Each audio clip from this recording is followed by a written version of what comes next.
नमस्कार दोस्तों, मैं मुकेश जाट, आपका मैथ्स टीचर एक बार फिर MGCI के YouTube चैनल पर आपका स्वागत करता हूं। आज हम लोग गुणोत्तर श्रेणी जियोमेट्रिक प्रोग्रेशन GP का थर्ड वीडियो लेक्चर स्टार्ट करने जा रहे हैं। इस वीडियो लेक्चर में हम इस चैप्टर का एक बहुत इम्पोर्टेंट टॉपिक देखने वाले हैं, जिसमें से हर एक एग्ज़ाम में एक क्वेश्चन मतलब लगभग आता ही आता है। तो आज हम क्या डिस्कशन करने वाले हैं? आज हम डिस्कशन करने वाले हैं गुणोत्तर श्रेणी के पदों का योग। आज हम योग की बात करेंगे, सम की बात करेंगे, sum of terms in case of GP, है ना। अब ये जो योग है, ये जो सम है, इसके भी तीन तरह के फार्मूले हैं। तो आज के वीडियो लेक्चर में हम इसका पहला फार्मूला डिस्कशन करेंगे, उसकी प्रैक्टिस करेंगे, और फिर कल के वीडियो लेक्चर में बचे हुए दो फार्मूले हम डिस्कस करेंगे। तो आज के वीडियो लेक्चर में हम कौन सा फार्मूला डिस्कस करने वाले हैं और किस केस में हम लोग उसका यूज करते हैं?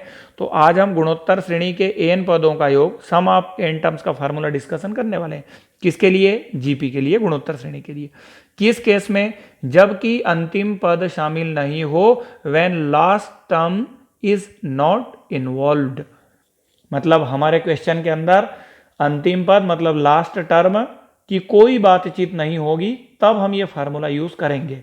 ना तो एल दिया होगा, ना ही एल पूछा होगा। आओ देखें वो फार्मूला कौन सा है। तो उस फार्मूले को दो तरह से लिखा जाता है, बहुत आसान है, अच्छे से समझते हैं अपन। फार्मूला है SN बराबर A into R to the power n minus 1 upon R minus 1, और एक और है SN बराबर A 1 minus R to the power n 1 minus R। आप देख पा रहे होंगे दोनों फार्मूले सेम है, फर्क छोटा सा है। यहाँ पर R को हमने पहले और प्लस में लिया है, जबकि यहाँ R को हमने बाद में और माइनस में लिया है। समझ में आई गया है तो अपने को? अब इसका एक फंडा और एक कंसेप्ट बना लो आप लोग। इन फार्मूले के यूज करने से पहले हमको R मतलब रेशियो मतलब अनुपात पता करना पड़ता है ना। अनुपात पता करना पड़ता है। अनुपात क्या होता है? सेकंड वाली वैल्यू को फर्स्ट वाली वैल्यू से डिवाइड करते हैं तो अनुपात आ जाता है, दूसरे पद में पहले पद का भाग। तो यदि वो जो अनुपात है, वो जो रेशियो है, वो यदि एक से बड़ा आ जाए, यदि वो एक से बड़ा आए, तो आप R को पहले और प्लस में ले लेना। यदि वो रेशियो या जो R है वो एक से छोटा आ जाए, तो आप फिर उस केस में R को बाद में और माइनस में ले लेना। तो आप माइंड में आराम से फंडा बन जाएगा कि सर ये तो सिंपल हो गया। एक से बड़ा है, बड़ा मतलब प्लस और पहले, एक से छोटा है, छोटा मतलब बाद में और माइनस। कंसेप्ट क्लियर, कंफ्यूजन ही नहीं होगा कभी हमको। अब एक बहुत हिडन चीज, छिपी हुई चीज मैं आपसे शेयर कर रहा हूं, जिस पे हम लोग नॉर्मली ध्यान नहीं देते हैं, और क्वेश्चन आता है, छुपके से क्वेश्चन आ जाता है यहाँ से, और हम लोग कंफ्यूजन में छोड़ देते हैं या गलत कर देते हैं। एम ऑफ GP गुणोत्तर श्रेणी का समांतर माध्य। अब जैसे ही गुणोत्तर श्रेणी सुनते हैं और समांतर माध्य सुनते हैं तो कंफ्यूजन शुरू हो जाता है कि भाई गुणोत्तर श्रेणी का तो गुणोत्तर माध्य जियोमेट्रिक मीन पता चलेगा, समांतर माध्य कैसे पता चलेगा? यही हम भूल कर जाते हैं। आपने नोटिस किया होगा कि समांतर माध्य मतलब एरिथमेटिक मीन के दो तरह के फार्मूले हमने डिस्कस किए थे पहले वाले लेक्चर में। एक फार्मूला होता है स्टैंडर्ड, जिसको इस बात से लेना देना नहीं होता है कि आप किस तरह की श्रेणी मतलब सीक्वेंस का समांतर माध्य निकाल रहे हैं, उसको कोई मतलब नहीं होता है। एक दूसरा होता है जो तब काम करता है जब श्रेणी समांतर हो, ऐसी हो। तो एक स्टैंडर्ड फार्मूला है जो हर श्रेणी में लगता है, बड़ा सिंपल सा फार्मूला है। पदों का योग अपॉन पदों की संख्या। पदों का योग मतलब sum of n terms upon number of terms that is n। तो SN अपॉन n, कि भाई आप पदों का योग निकाल के ले आओ, कोई सी भी सीक्वेंस सीरीज हो, कोई मतलब नहीं, आप पदों का योग निकाल के ले आओ, उसको ऊपर रख लो, पदों की संख्या जितनी भी है उसको नीचे लिख लो, यही आपका अरिथमेटिक मीन मतलब समांतर माध्य कहलाएगा। कितना सिंपल है। आप लोगों ने यहाँ SN तो निकाल ही लिया, तो यहाँ SN की जगह आप ये रख देना, ऐसा का ऐसे ही, और ये रख दोगे, और कुल मिला के अब नई चीज क्या आ जाएगी? n। तो ये इसको छोड़ दो, n को छोड़ दो, तो ये आपका ऊपर वाला फार्मूला सेम टू सेम। अब ऊपर वाला फार्मूला लिख के क्या लिख दिया? n। इस फार्मूले के दो तरीके लिखने के, R पहले और एक R बाद में, तो दोनों लिख दो और अपॉन में n लिख दो। जैसे ही आपने अपॉन में n लिखा, फिर अब ये SN मतलब योग का फार्मूला नहीं है, अब ये किसका हो गया? AM। तो समझ में आया? तो समांतर माध्य मतलब एरिथमेटिक मीन निकालना है, तो योग मतलब सम तो निकालना ही पड़ता है। तो आपके पास में योग मतलब सम का फार्मूला तो है, आप वो लिख के अपॉन में n लिख दो नीचे, सिंपल। कितना बढ़िया और सिंपल है, और क्वेश्चन इसके ऊपर आता है।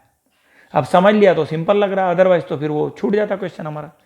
आओ एक एग्जांपल लेता हूँ, a r square a r cube dash dash a r to the power n-1 का समांतर माध्य। अब एक क्वेश्चन आपके सामने रख दिया। अब इसकी शक्ल देख के समझ में आता है कि जो सीरीज है, जो सीक्वेंस है, वो जीपी है, गुणोत्तर श्रेणी है, और पूछ क्या रहा, समांतर माध्य। तो हम कहीं ना कहीं डर जाएंगे यार, गुणोत्तर श्रेणी का समांतर माध्य। पर अब तो हमने समझ लिया कि कोई दिक्कत नहीं है। आपको यदि समांतर माध्य पूछे तो सबसे पहले आप जो भी सीरीज है आप उसका एसएन मतलब योग पता कर लो।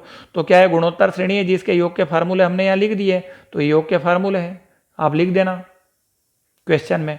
और पूछा क्या है, समांतर माध्य, तो समांतर माध्य का फार्मूला मैंने आपको यहाँ बता ही दिया है।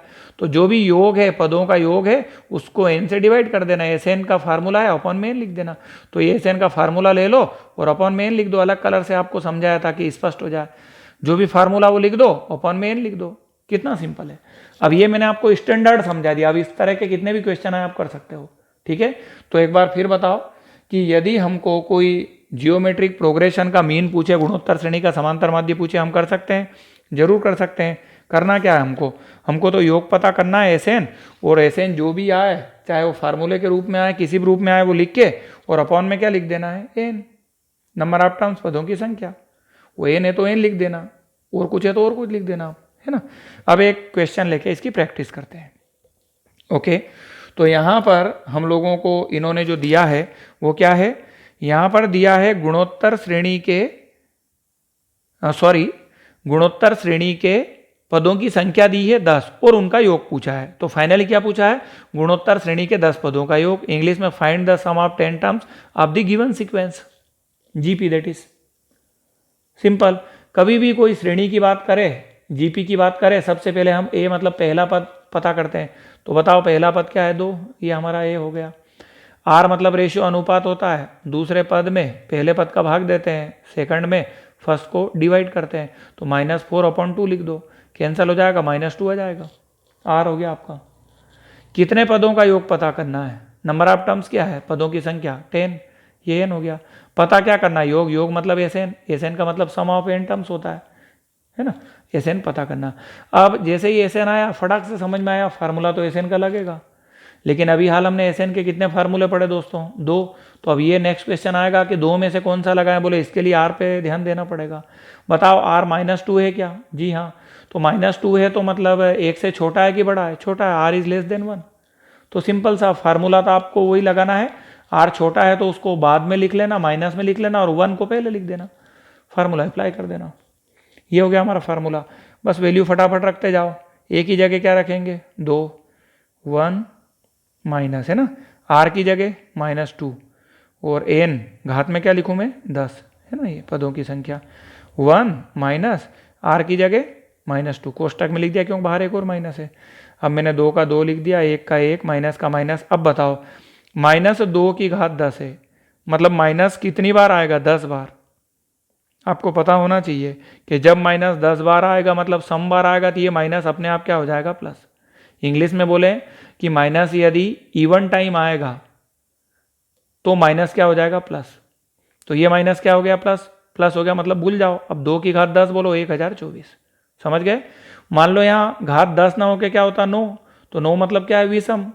इंग्लिश में बोले ऑड है। तो ये माइनस फिर रहता, फिर यहाँ माइनस लिखते और माइनस माइनस आगे जाके प्लस होता फिर यहाँ। लेकिन अभी ये माइनस खत्म हो गया, एक ही माइनस है, एक माइनस है मतलब माइनस रहेगा, है ना। तो 2 टू द पावर 10 1024 हो गया। ये माइनस माइनस प्लस हो गया, 1 + 2। आओ आगे सिंप्लीफाई करें इसको। तो 2 ले लिया मैंने और ये ब्रैकेट हटा के इंटू आ गया, 1 और माइनस 1024। 1024 में से 1 कम करेंगे, 1023 आएगा। 1023 बटा आएगा किसका, माइनस का। और 1 + 2 क्या लिख लूँ, 3 से इसको कैंसिल कर लो, कितनी बार, -341 -341 बार। 2 गुणा -341 लिख दिया मैंने। मल्टीप्लाई कर दो इसको, गुणा कर दो, है ना। तो गुणा करोगे तो -682, ये आ गया।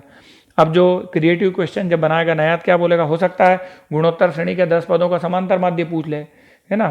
Find the arithmetic mean of 10 terms for given sequence. तो फिर आप बोलोगे एरिथमेटिक मीन, जबकि अभी हमने सीख लिया, बहुत आसान हो गया अब आप लोगों के लिए, है ना। बस आप तो बोलोगे सर एरिथमेटिक मीन का फार्मूले में 2 ही तो चीज़ होती है, ऊपर क्या होता है, सम योग, नीचे क्या होता है, एन, पदों की संख्या। तो ये जो हम निकाल के लाए क्या है, एस एन मतलब सम ही तो है, ऊपर रख दो। पदों की संख्या एन, कितने पदों की बात कर रहा, 10, डिवाइड कर दो। 0 कैंसिल करोगे तो डेसिमल यहाँ से यहाँ आ जाएगा, तो -68.2 इस तरह से आपका मीन आ जाएगा। तो आज के लेक्चर में हम लोगों ने एन टर्म्स का सम कैसे कैलकुलेट करते हैं वो पढ़ा, लेकिन किस केस में, जबकि एल मतलब लास्ट टर्म ना तो दिया हो ना पूछा हो, एल हमारी स्टोरी में इन्वॉल्व नहीं है। कल के लेक्चर में हम लोग अब सम का वो फार्मूला देखेंगे जहाँ एल इन्वॉल्व होगा आएगा, साथ ही हम इनफाइनाइट टर्म को भी देखेंगे, वो दोनों फार्मूले और उनके ऊपर प्रैक्टिस कर लेंगे। तो कल हम लोग सम को कंप्लीट कर लेंगे और उसके नेक्स्ट वीडियो लेक्चर में कोशिश करेंगे कि एरिथमेटिक मीन वाला पोर्शन ले लें और लास्ट में हम प्रॉपर्टीज़ ले लें जीपी की, जो कि बहुत इंपॉर्टेंट है। मतलब आने वाले सारे टॉपिक हमारे लिए इंपॉर्टेंट होंगे और जैसे ही 3-4 वीडियो लेक्चर में जीपी कंप्लीट होगी, अब जो हमारा एक बहुत बढ़िया टॉपिक हम स्टार्ट करने वाले हैं 3-4 वीडियो लेक्चर के बाद, वो है लघुगणक लॉगरिथम, दैट इज़ लॉग। ये टॉपिक को सब लोग बहुत टफ समझते हैं, जबकि मैं आसानी से आपको उसको समझाऊंगा, आपको खूब मजा आएगा पढ़ने में। तो बस आप कंटिन्यू बने रहें और इस लेक्चर को घर पे अच्छे से आप तैयार करें। Okay, thank you.